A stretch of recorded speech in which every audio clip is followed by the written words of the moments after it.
waaxda xalka waara ee gobolka Banaadir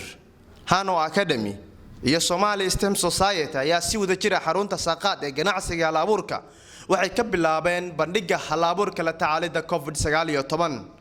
Dr. Saadiya Siyaad oo takhasus ka haysata cudurrada faafa ayaa waxay ka jawaabtay dhowr su'aalood ay ka mid yihiin sida ugu fudud ee loo xakameyn karo faafitaanka COVID-19. Jibriil Cabdullaahi oo ka socday waaxda xalka waara ee gobolka Banaadir ayaa soo bandhigay Geographical Information System oo ah nidaam juqraafi oo lagu helayo macluumaadka COVID-19. wuxuu sidoo kale xusay muhiimadda ay leedahay adeegsiga GIS si loo ogaado saameynta COVID-19.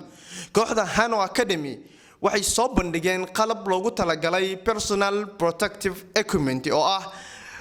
mid qofka ka ilaalinaya caabuqa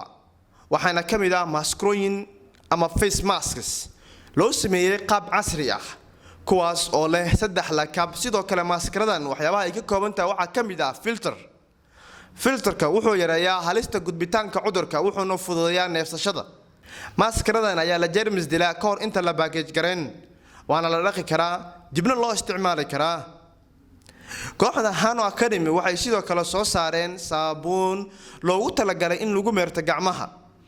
dhalinyarada ka socotay Somali STEM Society ayaa sidoo kale soo bandhigay face shield design oo loogu talagalay takhaatiirta la tacaalaysa COVID-19. face shield-ga ayaa ah mid casri ah wuxuuna ka kooban yahay waxyaabo isku dhafan oo u ogolaanaya takhaatiirta inay si xor ah u neefsadaan kooxdani Somali STEM Society team waxay isticmaalayaan 3D printer si ay u soo saaraan hal-abuurkooda oo ah face shield-ga dadaaladani ayaa loogu gal leeyahay ka hortagga faafitaanka coronavirus ee Soomaaliya